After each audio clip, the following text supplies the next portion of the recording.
Rais uliotuagiza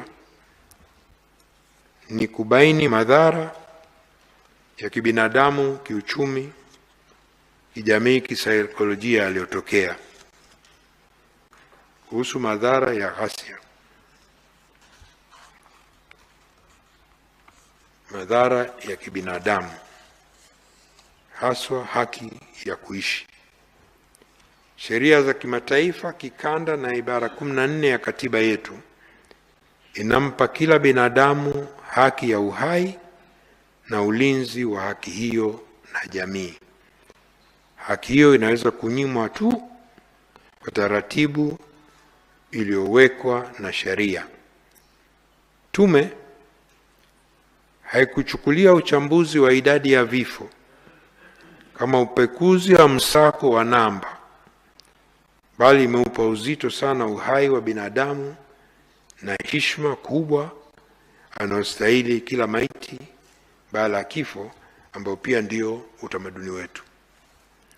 Kwenye tathmini yake, tume imezingatia vyanzo vingi vya ushahidi, ushauri wa kitaalamu na taarifa, zikiwamo kutoka kwa wafiwa, waathirika, wahudumu wa afya mahospitalini. Imechambua taarifa kutoka Wizara ya Afya, vituo vya afya vya binafsi, ngazi ya taifa, mkoa na wilaya na maeneo mengine, na zile za hospitali binafsi.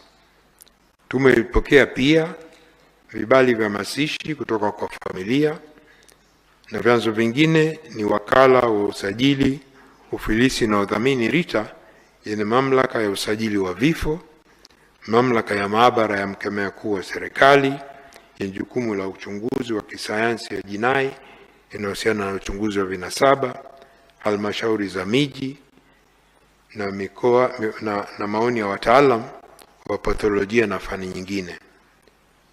Tume pia imepata fursa ya kuhojiana moja kwa moja na waganga na madaktari bingwa 80 wa sekta ya umma na binafsi katika mikoa 11 iliyotembelewa na tume, sambamba na picha mnato na mjongeo zilizothibitika kuwa na ukweli.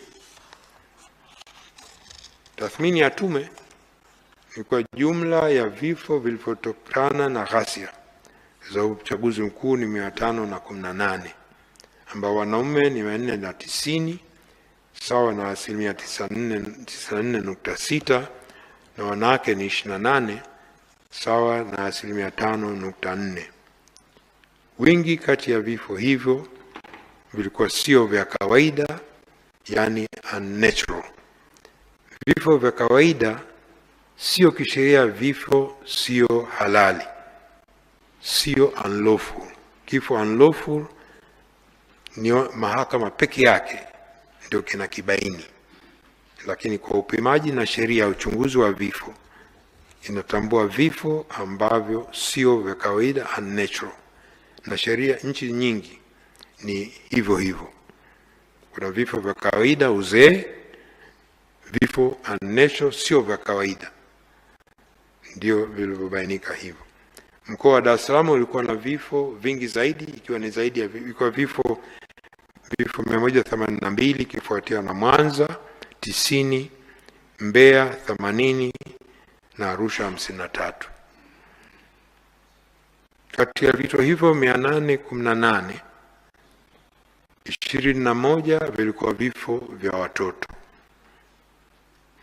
Katika kundi hilo 15 walikuwa watoto wenye umri kati ya miaka 15 na 17, 4 walikuwa umri kati ya miaka 7 na 10, na 2 umri chini ya miaka 5.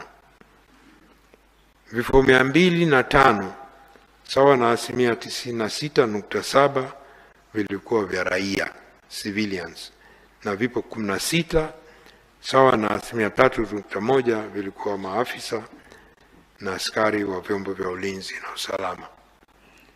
Kati ya watu 518 waliofariki, 373 walifikishwa hospitali wakiwa wamefariki, na majeruhi 121 walifariki wakati wanapata matibabu kwenye hospitali. Maiti 24 bado hazina taarifa kamili.